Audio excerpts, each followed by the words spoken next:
Actually, if I guys. Hi everyone. Supporter is here now. Thank you for joining us. Norma, please you can start now. She's here now. Okay, great. Good afternoon, everyone, and I'm sorry we're late. Thank you for joining us today. It's a pleasure to welcome you to the HAR webinar by the MBA Women Forum Corporate Counsel Committee. So today we're focusing on skills to enable you empower your legal career, and more specifically, essential skills for the 21st century in-house counsel. My name is Norma and I'll be your moderator for this impactful 1 hour session. We'll try as much to be on time. But before we proceed, I would really love to say a big thank you to everyone for making our time this Thursday afternoon to be here with us. I would like to invite the gracious chairperson of the MBA Women Forum and the person of Mrs. Chinyere Okorocha to give the opening remarks.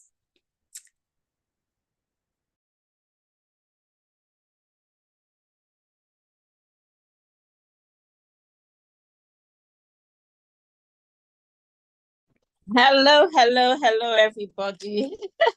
Just getting my device ready. Can you see me? Yes, ma'am, we can. Yes, we can. Okay. Yes, we can see you. Awesome. Good afternoon, everybody.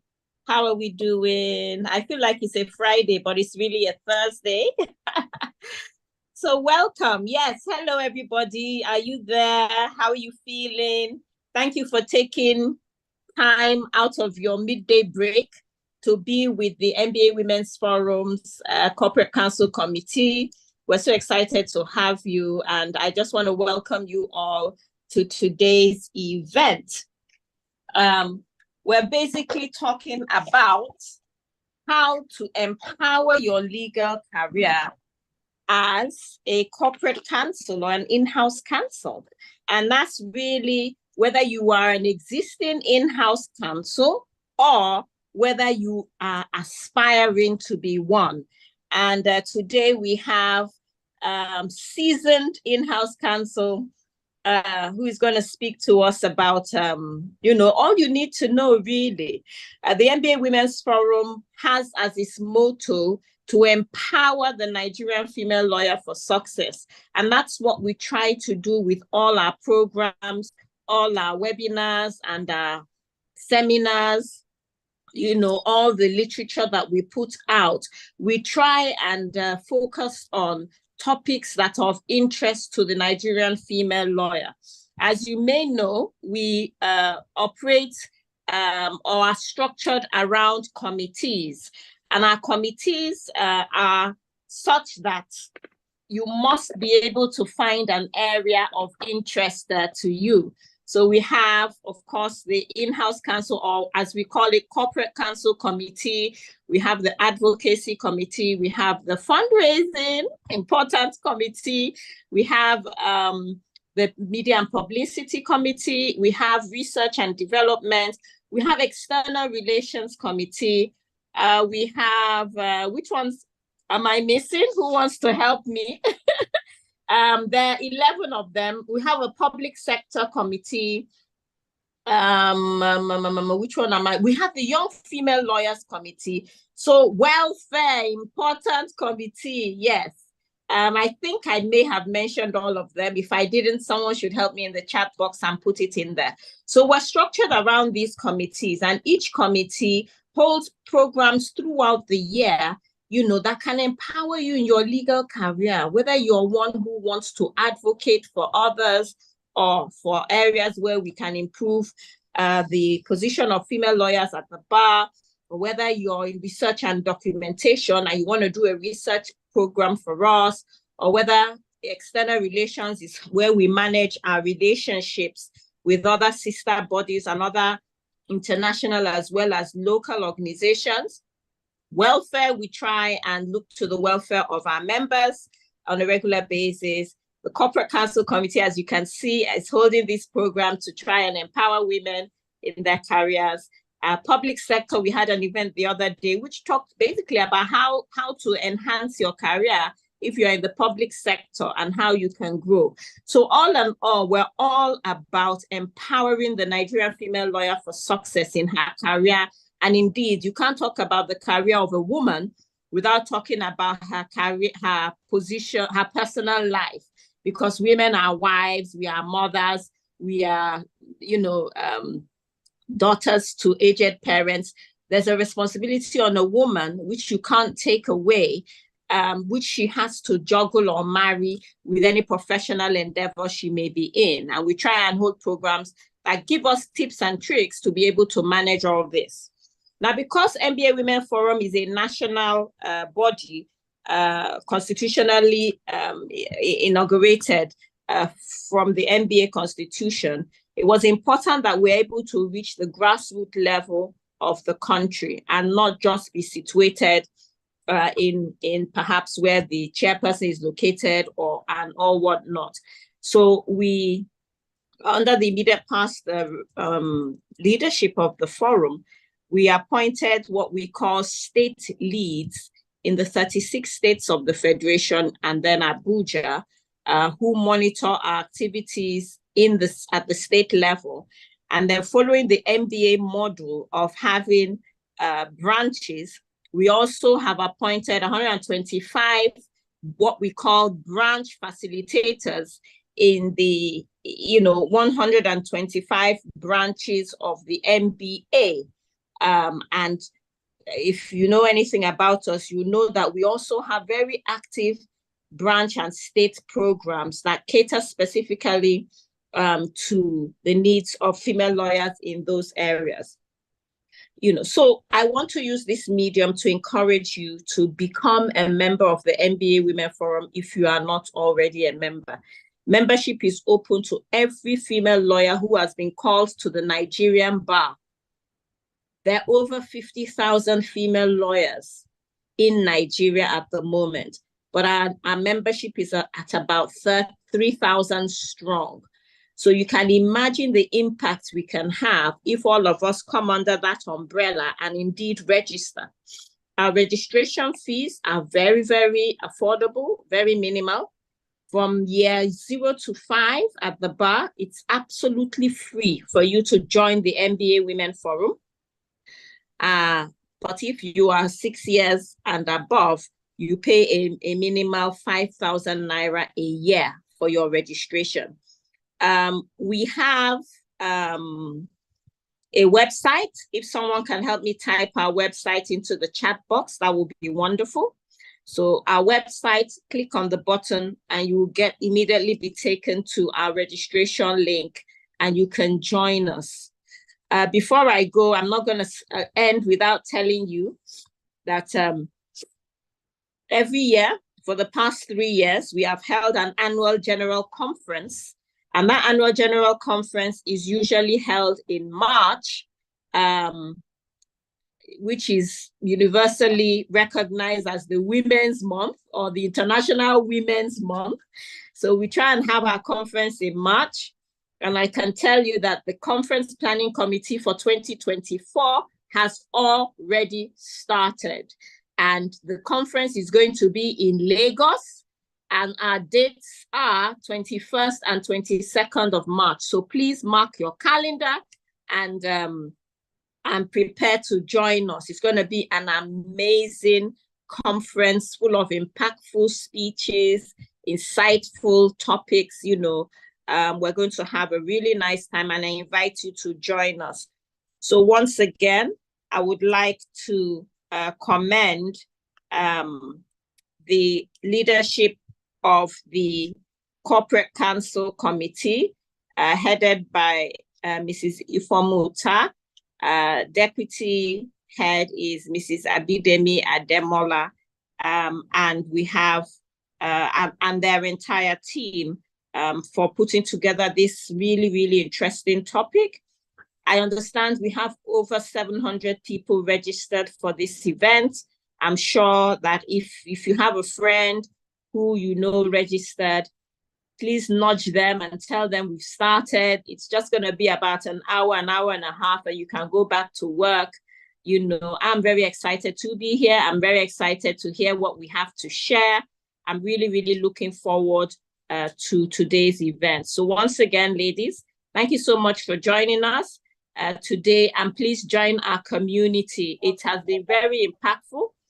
We're soon going to be running a series where we show the impact our programs have had over the years. And it will be lovely if you can be part of that success story. So once again, ladies, thank you so much for joining. And then back to you, Norma. Who is, yes, Norma, back to you, okay? And well done. Thank you so much. Thank you so much, ma'am. So we're expecting that at the end of the session, we have more members. But thank you so much. We appreciate all your efforts in driving this excellent forum. And without further ado, I would love to introduce our guest speaker, my one in the corporate counsel journey, and an excellent and admirable corporate counsel in the person of Mrs. Abidemi Ademola. Before I call her, before she takes up the stage, I'm going to just read a very brief profile about Mrs. Ademola.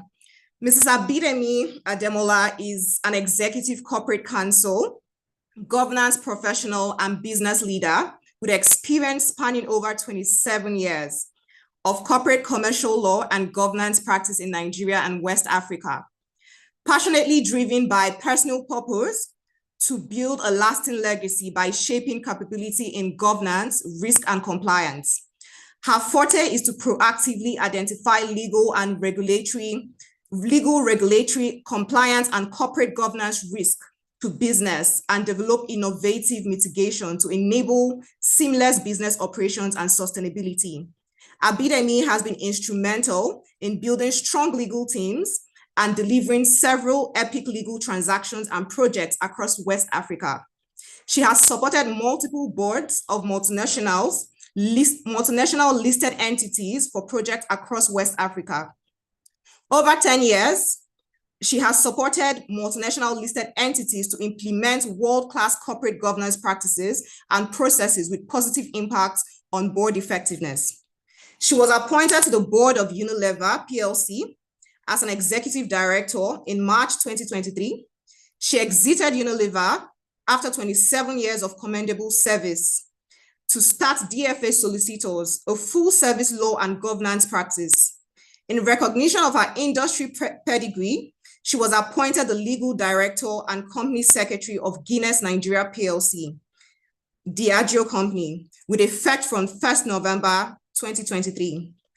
Ms. Ademola holds a Bachelor of Laws from the Obafemi Awolowo University, Ile-Ife, a Master's of Laws from the University of Lagos, Akoka, and an MBA leadership from the Walden University, United States. She's the fellow of the Institute of Chartered Secretaries and Administrators of Nigeria, ICSAN, and was co-opted as governing council member of the Institute from 2022 to 2023. She's also a fellow of the Wimborne Institute, a Wimbiz University, Madrid Executive Education Program for Women on Boards. She's extremely passionate about leadership, governance, and compliance, and writes thoughtful leadership materials on these topics from time to time. She actively mentors other young professionals, formally and informally, and she enjoys working interior decorating and wholesome music. Please, ladies, most especially, but gentlemen, because I believe we also have men here, I want you to join me in welcoming Mrs. Abidemi Ademola. Thank you, ma'am. Please take the stage. Thank you, Norma. Thank you. Good afternoon to our distinguished chairperson, Mrs. Okorocha, and my head of committee, Mrs. Ifeoma Uta, all the members of the exec of the Corporate Counsel Committee, and also distinguished participants. Thank you so much for joining us today. And what I would definitely be doing is sharing my experiences along the line. And I'm hoping that this will be interactive and we can all learn through the process. All right, so without much ado, I will just go on and go through my slides quickly, and then we can have the interaction at the end of it. So our topic today is really around how we empower our legal careers and how we build skills that are required for, the 21st century challenge of being an in-house counsel. And I'm hoping that, my slides are supposed to provoke the thoughts and the questions and the comments. And at the end of the day, we'll all have a very interactive session today. All right, let me get to it. So the first thing I would like to say is that, any career whatsoever, whether it's legal or not, demands some level of intentionality. All right. When you're starting out your career or at any point where you are in your career, you have to continue to be intentional about where you want to get to, what you want to do to get there, the people you need along the line, because we will always need people. No man is an island. I had to learn that the hard way sometimes because,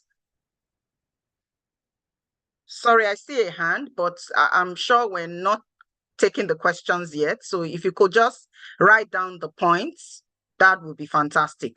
All right. So I also had to learn because naturally I'm an introvert. So I grew up just wanting to sit in my own corner and do my own thing and everything. But, you find out that along the line, you do need people to work with you. So intentionality is the name of the game before we even start talking about skills or anything at all.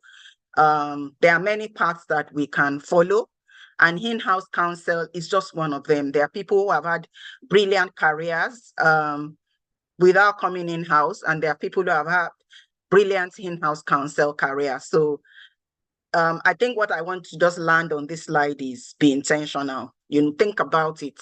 Sit down once in a while and think about your career through and make sure that, you're really following the path that you have set out for yourself. And there's nothing that says that the path cannot change from time to time. Things are always changing. They say we live in a VUCA environment, and it is the truth. So you can keep refreshing your path and keep refreshing your strategies, to walk through that path. All right. So this is what we're going to quickly go through today. We'll talk briefly about what the job description of a corporate counsel is, or an in-house counsel, more specifically. I will talk about, finding your why. I will talk about having a plan, and then I will deep dive into the skills that you require, at this point in time. And obviously we'll draw our conclusions, and then we can have a conversation after. So the first thing is that the job description, let's talk about the job description quickly. While the role of the in-house counsel demands a lot of focus, it also requires you to juggle things from time to time. You have to be adept at being a juggler, and that's why I have this picture there. So we are focused, yes, but you also have to be able to be many things and just come out, wear many hats, and not just be, the strict legal person that we were trained to be. Absolutely. And that's a great start. It's a great foundation. I will never despise it for anything. I think your legal career actually sets you up to be so many other things that you want to be in life. So all of those skills that we learned in universities, that we learned in law school, they will come in handy. So peradventure, we have people who are just getting into the career. Please dust your books, dust your notes. You will need them at some point. All right. So this is what the JD looks like for me. The first thing is that you're almost like a general practitioner, because when you land in a corporate environment, you are the only lawyer that's, the corporate world or the company that you're working for sees. And they will come and ask you all sorts of questions, whether they are even legal related or they are not legal related. And so one of the things I tell people is that you have to read. You have to keep reading. I know that when we were in school, we used to lie to ourselves that, oh, when we finish reading all these big books, by the time we graduate, we can now, put our feet up and enjoy our career. But, the career of the lawyer is such that whether you're in-house or, external, you have to keep reading throughout your career life. So still keep listening to what's going on around you, what's happening in the horizon, form your own perspectives, share perspectives with other people, because you will definitely people definitely come and ask you questions, around it. So you have to be a general advisor. That's one of the things we do. We're also corporate law experts. So you have to know your CAMA, like the back of your hands, and all the other laws and regulations, that impact your sector specifically. And yes, you should consult external counsel, but before you go to external counsel, you also must be able to answer questions. It can't be all the time that when they come to you, you're saying, sorry, I have to go and ask one external counsel. After a while, people will lose confidence in you, and they will even tell you, okay, let me talk to that your external counsel, because it doesn't look like you. So obviously you have to be an expert in your field, corporate law experts in your field as well. We support business to thrive. So we're like a pillar in the corporate environment, where we really support the business to meet their objectives. So lawyers are not people that say no all the time. They are people that say, what objectives are you trying to achieve, and how do we help you to get there? That's what in-house counsel do. We give advice on the go. So there are times I come in the morning, I write my to-do list, and by the end of the day, the things I've done that day is totally not because it's happening. When there's an issue right now, the business wants something from you, and you have to be there, and be available, to provide that information or advice. We demystify the law.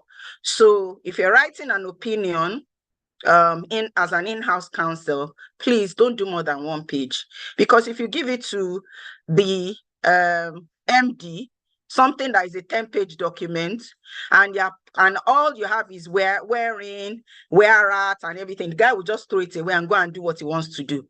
So we break it down, we summarize it, and we say, this is the bottom line, for you in what you are trying to achieve, and these are the recommendations. So we provide options, we provide direction, we provide recommendation to the business. We extract value from our external counsel providers.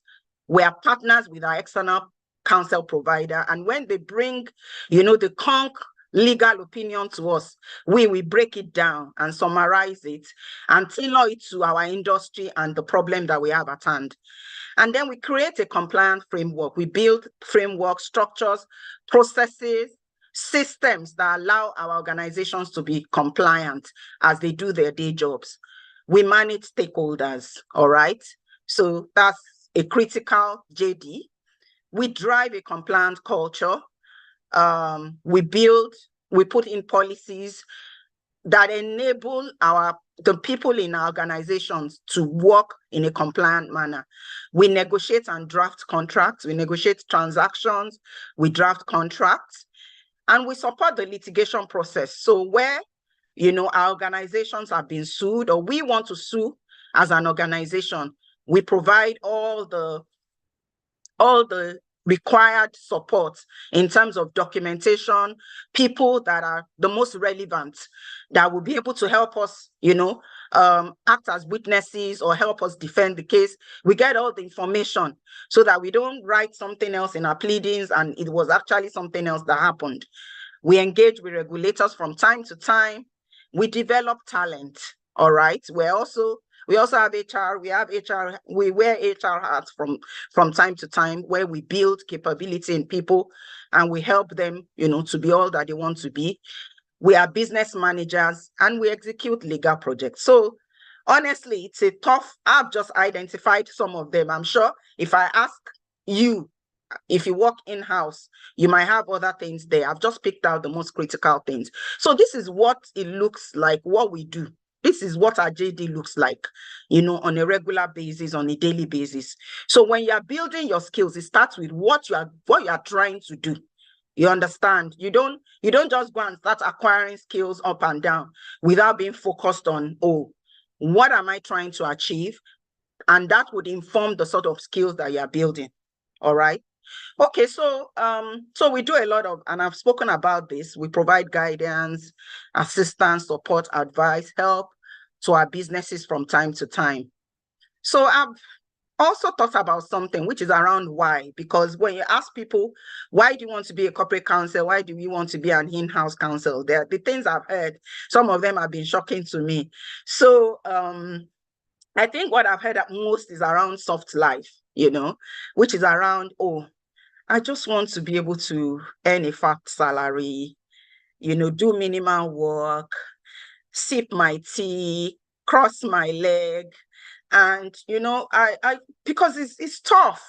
It's tough out here. And I think that if I come in-house, it will be easier. I think that some people have gotten the shock of their lives, because I can tell you for free that it is as tough as it is. The grass always looks greener on the other side. So that better not be the reason, because you can come in and then, get the shock, and then fear of missing out. And then, oh, yeah, you guys always seem to have it put together. I think it'll be good to, to be able to be an in-house counsel so that I can say I'm also there. I think those are all wrong reasons, but there are right reasons around when you have keen interest in the corporate, when you want to understand how it works and you want to bring your own value into it, you feel that you have the fit for it. Because, if you come to the corporate and you're a straight jacketed lawyer, they will soon find a way to kick you out. All right. So you have to tell yourself, do I have a fit for it? Am I flexible enough? Can I flex in my role? To be more than just strictly a legal practitioner, and then obviously building a lasting legacy is also a good reason. I'll jump quickly to the plan. All right. It is said that if you don't plan, then you are failing to plan. If you fail to plan, then you're planning to fail. All right. I'm sure you all know that. So what sort of plan should you have? I think it always starts with the education. I believe that the people I'm speaking with already have, basic LLB, degree. So yeah, that's basic. That's number one. You can go ahead and have professional qualifications. There are many of them. You can have postgraduate studies. You can decide to go for your master's in law. You can do your PhD if you want, depending on if you want to go into the academia, or if even not, you want to be in-house counsel. I know there are many PhD people that are in-house as well, if you want to go that route. And then there's continuing legal education. I know that even I have attended some of those the Institute of Continuing Legal Education trainings, and I found them very enlightening. So when they send those webinar invites and everything, don't just discard them. Be deliberate. You want to learn more about data privacy, get into it. You want to learn about competition law. Those are things that will come up, and help you to build the skills that you're looking for.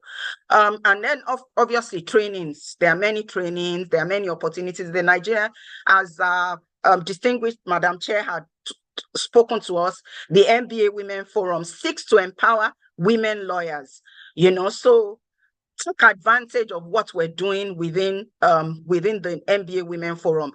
I have attended, quite a number of the events, and I always come back a better lawyer. So you also take advantage of those events and sessions. A lot goes into organizing them, but they are directed at empowering you and building you up in your career. So I would strongly encourage you to take advantage. And then experience, get into projects, do internships when you can, populate when you can. And, don't shy away from those things. Sometimes people don't want to volunteer. There are some things I volunteer for. I don't get paid for it because I know what I'm going after. I just want to learn. So I go and learn, and what you can learn in those 3 months can be life-changing for you, So please, exposure, make your network, become a member of a professional association, join NBA Women Forum. I think it's really magnanimous of the NBA Women Forum to say that if you are between 0 and I think 5 years, you don't have to pay anything to be part of it. If I knew that a long time ago, maybe I would have joined. If that was in existence when I was between 0 and 5 years, I would have joined a long time ago. I think that's really brilliant. So take advantage of those things, leadership opportunities, coaching and mentoring. Put yourself out to be mentored, to be coached. Some of those coaching experiences, they are not pleasant, but some of them are pleasant, but you learn something out of it. And those are all the things that enable you, to build the right skills, the sort of skills that you're looking for. So we're going to go to those essential skills because that's the meat of today's session. And the first thing I want to say is that, your skill architecture is really around the knowledge that you acquire, the learning, and I think I've spoken about that, while talking about experience and while talking about the job description as well, your experiences, your abilities, advanced trainings that you go for, competencies. So when somebody is saying, "Oh, I have skills," it's the makeup of all those skills is all of these things that you're seeing on the screen.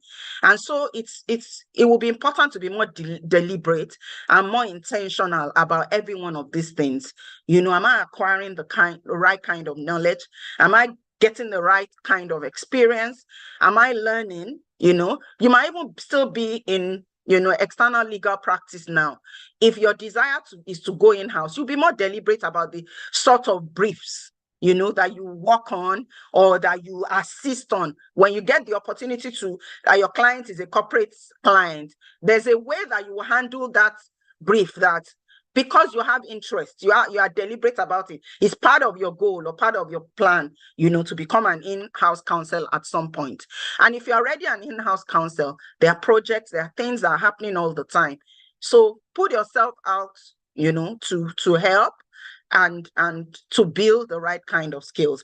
So we're going to talk about those skills now, and I've divided them into hard and soft skills, deliberately. Sorry, I'm trying to move my slide now, and it doesn't appear to be moving. So just give me a minute.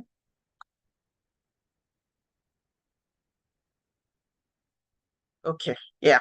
So these are the ones that I've called out as hard skills. So I talked about our technical legal knowledge, which is, you can get that from your, law degree, from continuing legal education, from, trainings and all of that.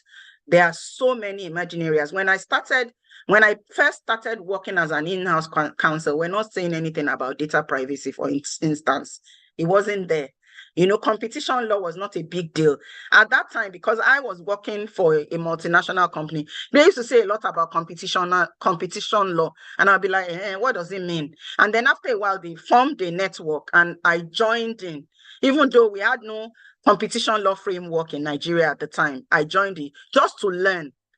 And so by the time it came to Nigeria, I understood the principles, I understood what we needed to do, and it was easier concept for me to gain. So please, let's keep getting the technical legal knowledge. He hasn't stopped from us graduating from school or from us, being called to bar. The technical legal knowledge, and thankfully, knowledge has been democratized. You just need to get on the internet and put on the topic that you're looking for on a search engine, and voila, you have so many options. So keep learning, whether formally and informally, technical knowledge. The other skill is negotiation. So whether for your internally or externally, you will come across the opportunity to negotiate, which is to get the best outcome possible for whoever it is that you're representing. When you're an in-house counsel, you are representing your company. There's something about win-win situation, and I really believe in win-win situation. However, there are times that, you have an outcome as an organization. You've been given a brief. This is the outcome that we want. You have to be able to negotiate your way in such a way that, the other party also has an advantage or gains an advantage, but you also get the advantage that your organization is looking for. The other skill is advocacy. And this is really important because you will use it not just for the company that you're working for, but also for yourself. You would advocate for your department. You will advocate, you will try and build credibility along the lines of, guys, you need to support us. This is what we do for this organization. So we need you to, it might be in terms of budgeting, it might be in terms of resource allocation, talent allocation, you will have to advocate. And then for your organization is around what is big for you. What are you trying to drive and how do you advocate for that, externally as well? I have found, being part of industry associations very useful. When you're in industry association, you come together with your colleagues around the table and you all advocate, for what you are trying to get for your organization, a better and an easier business operating environment. Some of them we have been successful at, some of them we are still on it and pushing hard for this to be, whether you want reduced taxes or multiplicity of taxes to be, there are too many. You can say for business organizations, one of the things we constantly agitate for is that the multiplicity of taxes be reduced, so that, yes, we want to pay tax, but when you pay to federal government, you pay to state government, you pay to local government, it's a bit draining. So one of the things we've advocated for, and there are many other things, is around reducing the complexities around our business operating environment. So you will need that as, an in-house counsel. The other one is around legal drafting. One of the things I had to do, like I told you, I did a course in law school, was legal drafting and conveyancing. I think that was the name of the course. And it was Dr. Abayomi that taught us at that time. I think he's passed on now, if I remember, I'm not sure.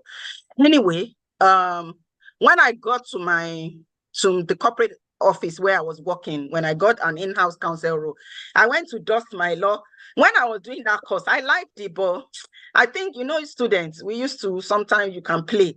But I went to carry that, that handbook. I don't know what they give now in law school, but they gave us one handbook at the time. I carried it and read it again, and really, really paid attention to what I had been taught around legal drafting. So legal drafting is an essential skill. You draft letters, legal letters now. I'm not saying English letters, because sometimes the organization will bring all sorts of letters to you. You have to politely tell them, oh, sorry, if you want me to look at it, it's fine, but please, can you draft your English letters? Because we all studied English in school. But legal, yes, when it's a legal letter, I'm happy to draft. You draft, transactional documents. If you are involved in corporate governance, you draft board documents, resolutions, and all sorts of things. So legal drafting is an essential skill. If you are struggling with drafting, it comes with practice. Just keep doing it and you get better. When you are corrected, don't feel bad.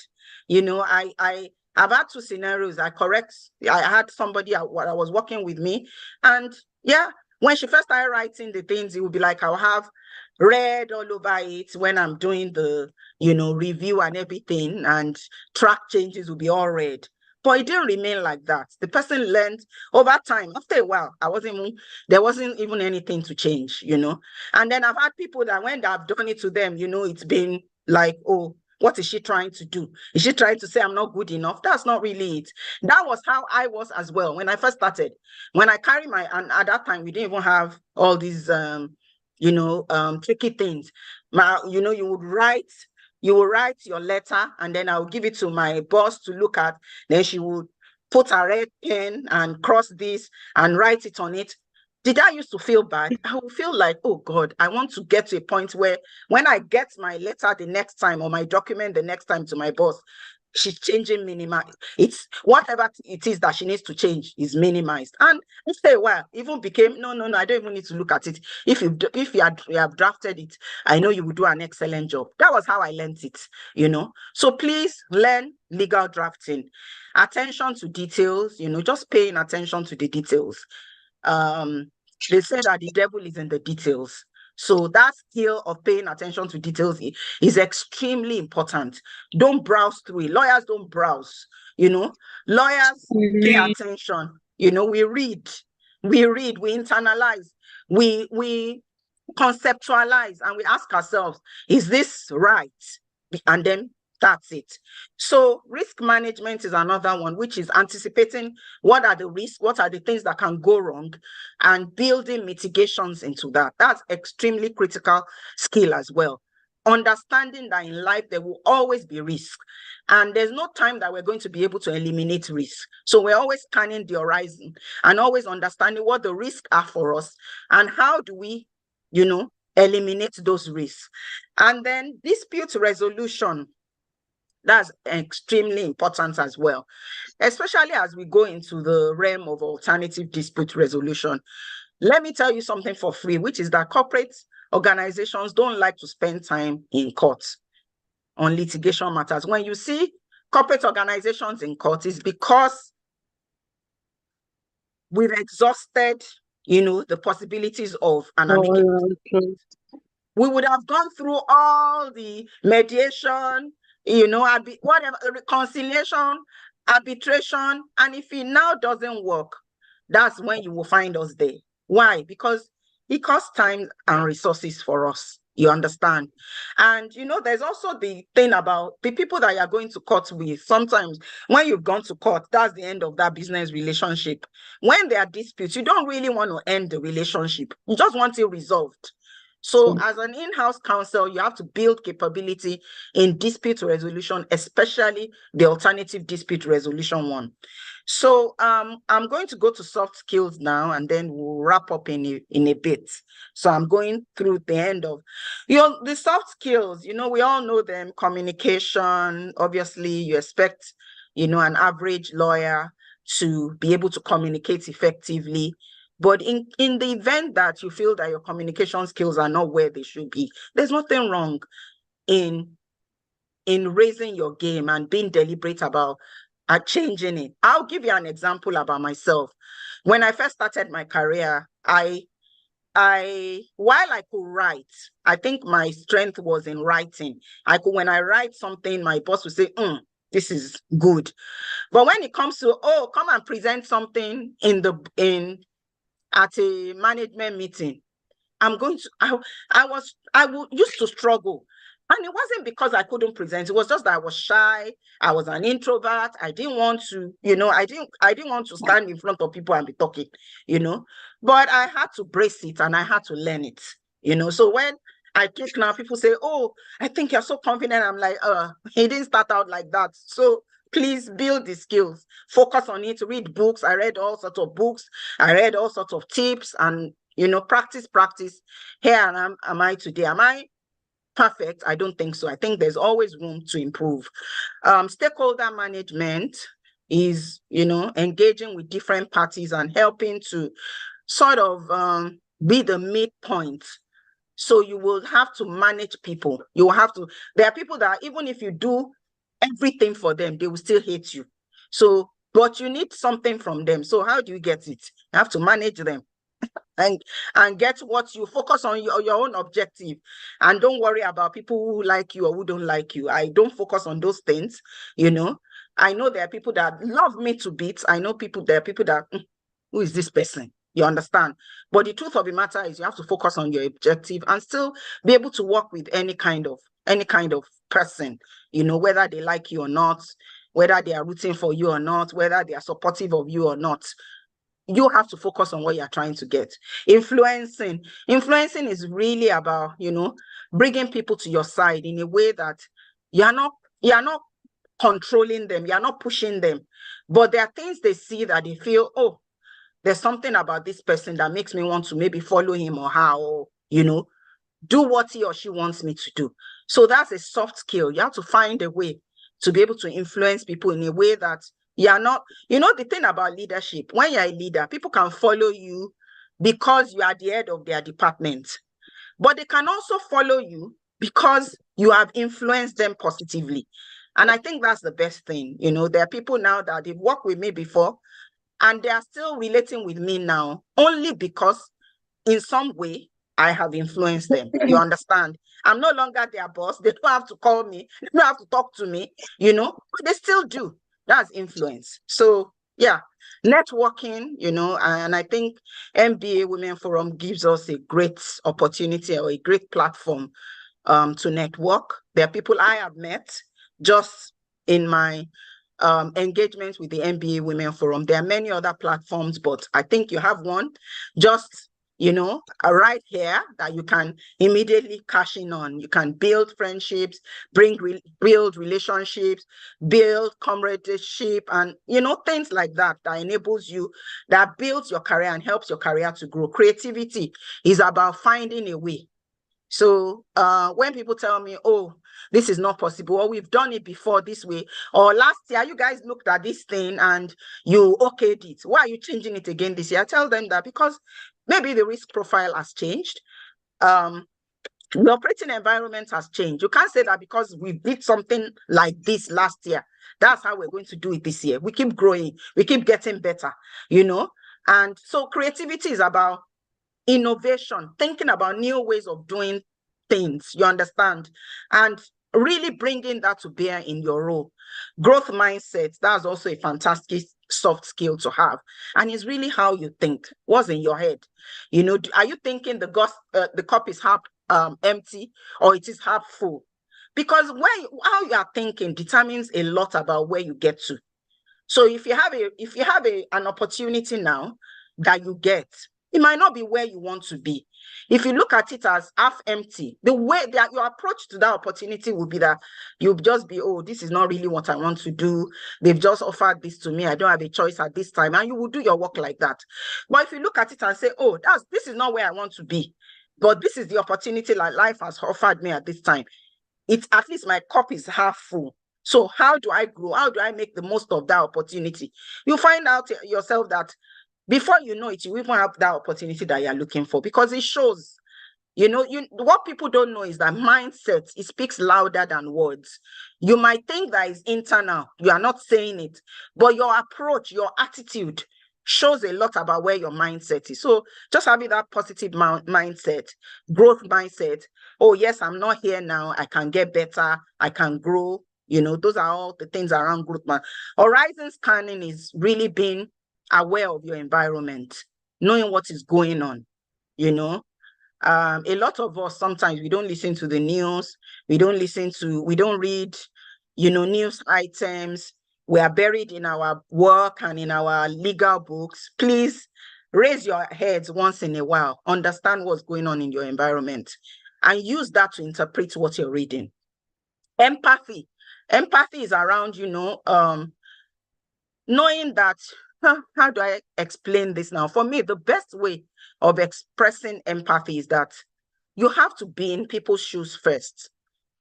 And it's not always an easy thing for you to, especially when you're advising your colleagues at work, or you're advising your bosses or your, contemporaries, whatever it is. You have to put yourself in their shoes and empathize with them first before you bring your advice to bear on what they brought to you. If you just oh, I'm a lawyer, in this matter, I'm a lawyer, and you just give them advice, they will take it, but they will throw it away and go and do what they want to do. So I think empathy is just putting yourself in people's shoes, feeling their pain and helping them to craft, a way forward. Balance, that's very important to us, especially as women. We need to balance our personal lives with, our professional lives. We wear many hats as women. We're daughters to parents, we're wives to husbands, we're sisters to brothers, and we have to find a way to bring all of those into what we do.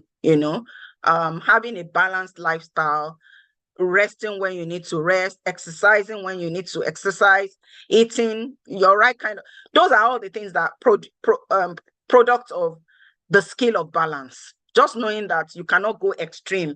Extreme always lands you somewhere that you don't want to be. So just putting a balance into our life, integration and helping. Yeah, you remember what I said about us juggling a lot of things. There are times that you can juggle badly because you are focusing on one ball, and not knowing that, there are many balls to juggle. Integrity is the bedrock. I've left it to the last because, I want to say a few things about integrity.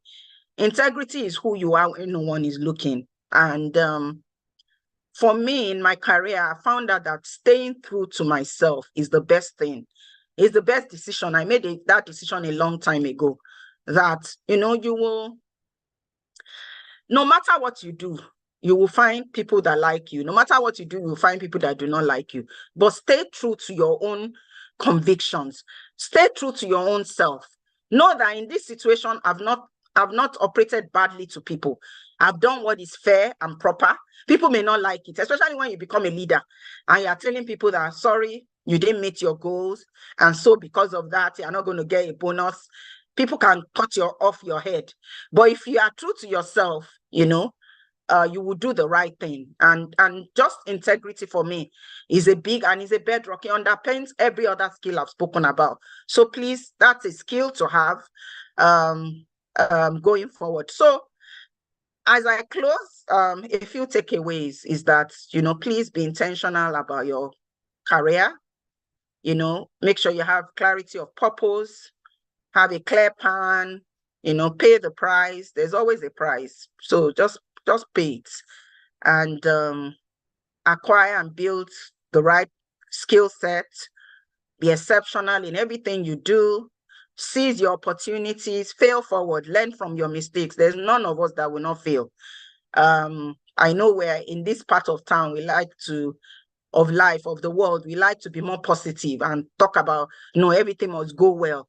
But part of growth is that you will fail sometimes. And one must be able to handle it when you fail. Get up and start going. You understand? Celebrate critical milestones in your life. Collaborate with your people, with other people, network with them, get to know other people, learn from them. And I know that as we do that, that's part for us skilling up. And when we skill up, it always elevates our career. No matter where we're at. When we decide to build new skills, it always takes our career forward. So please skill up. And then I'm going to close just saying that, success, I found that is when opportunity meets preparation.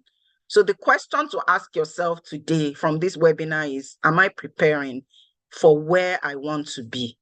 You might not be where you want to be now. You might even be there, but are you preparing for that next place, that you want to be? And that's the thought I'm going to leave you with today. Thank you for your attention. And I'll hand back to Neoma. Thank you so much, Videmi. Thank you. That was such an impactful and insightful section. I personally learned a lot. And in fact, what stood out for me, it's being intentional. I know it's our society these days, like, the way things are going is really difficult to just focus on what's going on. But yeah, when you say be intentional, I'm thinking being intentional about self-development, about acquiring knowledge, about sleeping and even eating, just being intentional about it. Thank you so much. I personally learned a lot, and I'm hoping everyone here also learned a lot. I think we'll just move on to the question and answer session. Please, if you have any question, kindly drop it in the chat. I'll read it out, and Bidemi will take it.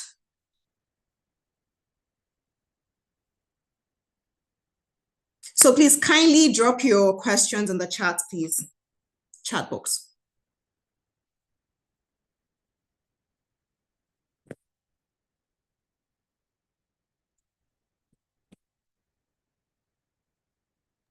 I think people can also be allowed to unmute and ask their questions themselves if they don't want to type. Okay, that's fine. So please, if you want to speak as well, please just unmute and ask.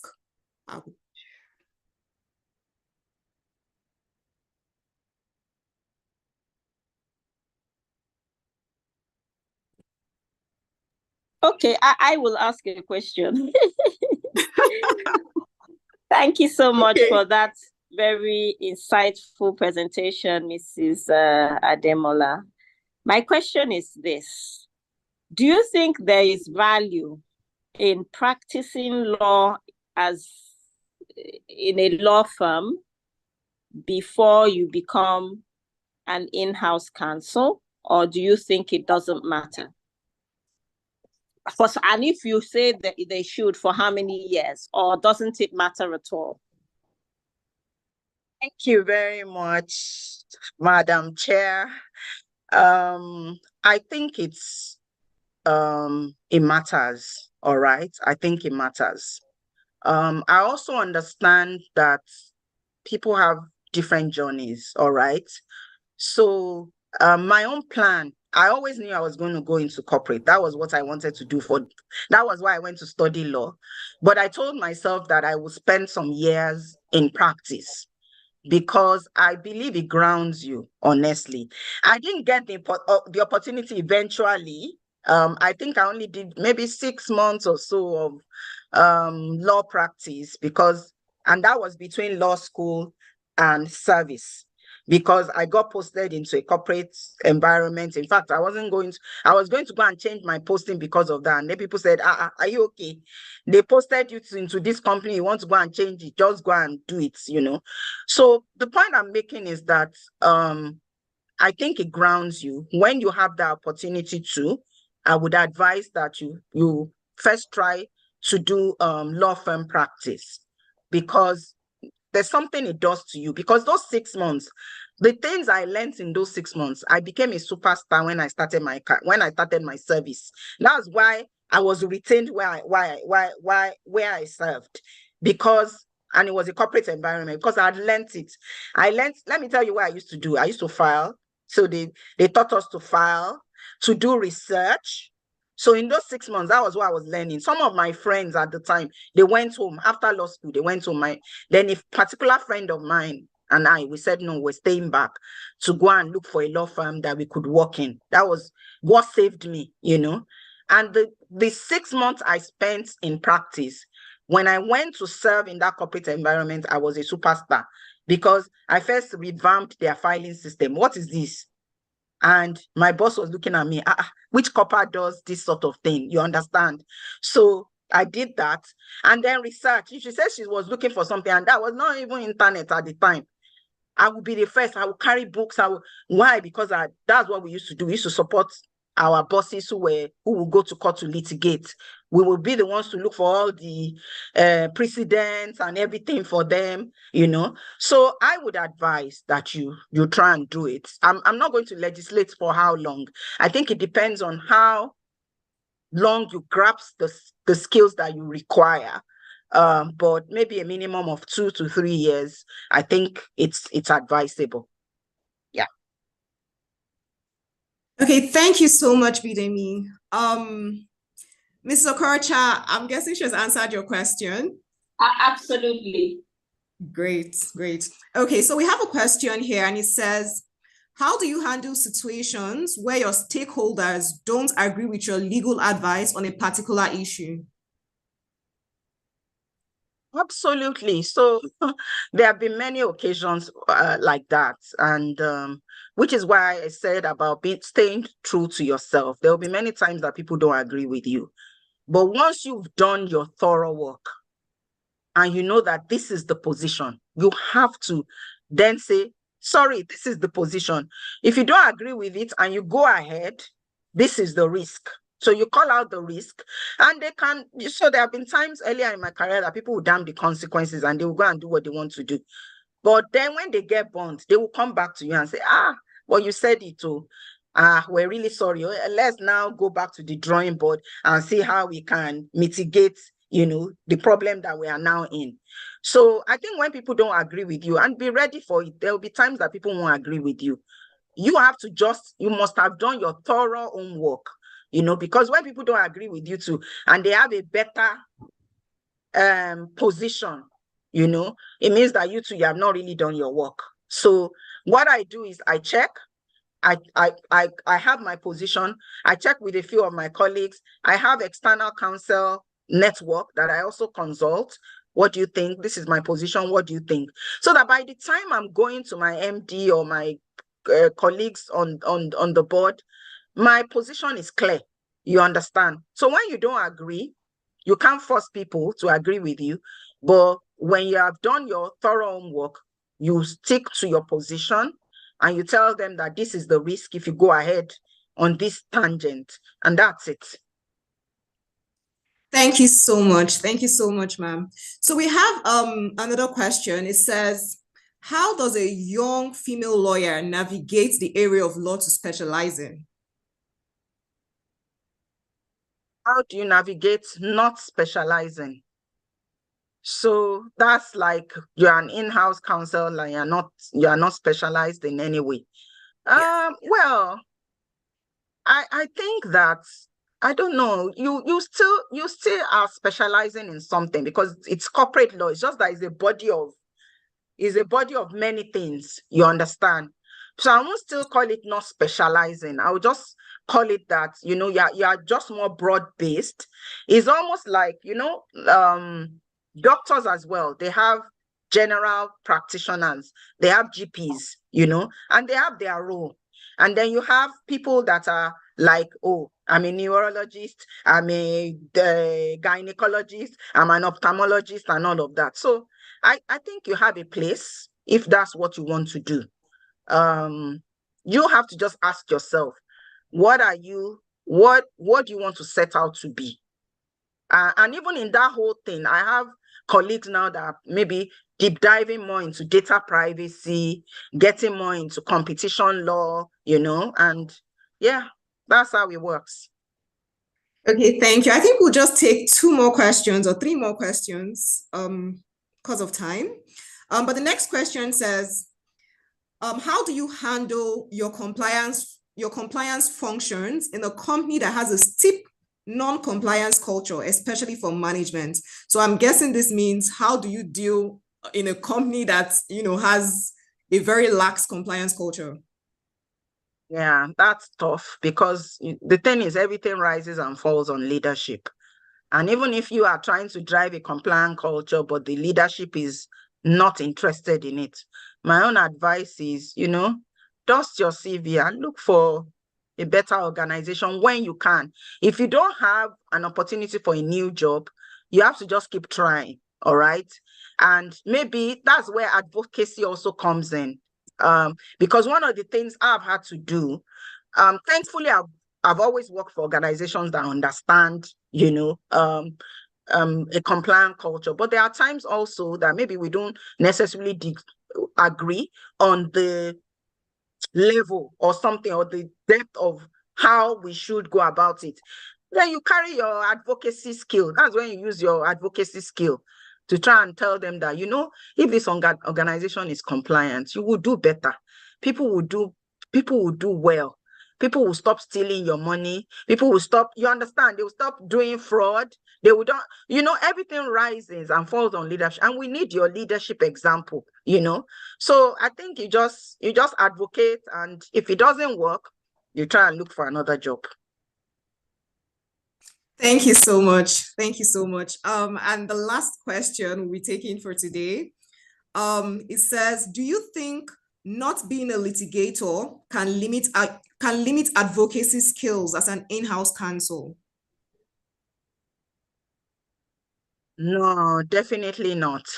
Definitely not. You don't have to be a litigator to be an advocate. That's my own experience. The only thing is that when you're a litigator, you're advocating in the court system and all of that. But advocacy is a skill that you use whether you're in court or not. I've seen even my children, sometimes they come and advocate for what they want. And I'm looking at them and say, you people, you didn't go to law school. How come you're so you're building this strong argument for what you want. So I don't think advocacy is restricted to the courtroom. The courtroom is just one of the platforms where you can express your advocacy skills or build your, but honestly, there are many other scenarios and platforms. Anywhere where you are trying to influence and bring a position and all of that, you know, you are advocating, in my view. Okay, thank you. I hope I answered that question. Sorry, Yes. I have one question that I'm just interested. I know where our time is fast spent. Somebody said you have mentioned that we should build art skills. My question is, how do young ones go about building these skills? Are there professional courses or training programs for building these hard skills? Definitely, there are many of them. So in this day that of internet, you can even Google and say if the skills that you're looking for, which are the best trainers for these skills. But I have found that experience is one of the great ways you can build skills. So volunteer for things.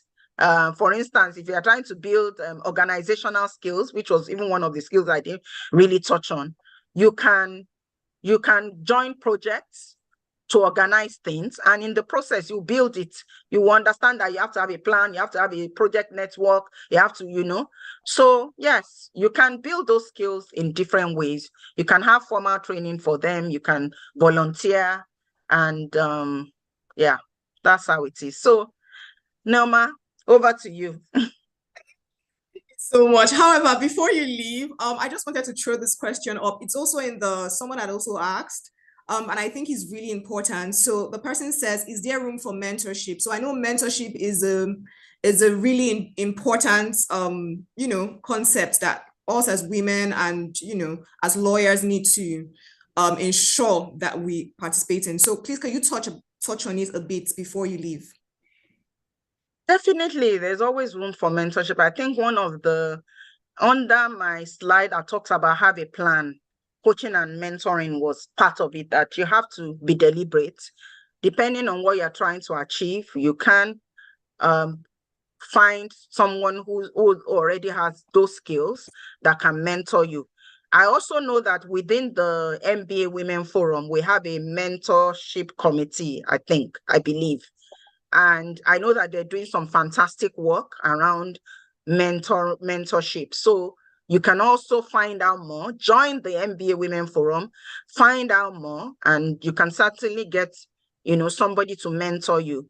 So you can employ formal and informal mentorship programs you can explore. Yeah.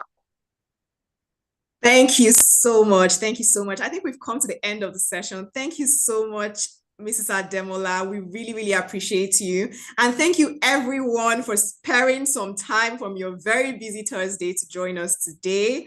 I hope we've all learned one or two, because I personally have learned a lot. So I just want to say thank you to everyone, and till the next session. Thank you so much. Thank you. Bye-bye. Bye, everyone. Bye. Bye-bye. Thank you.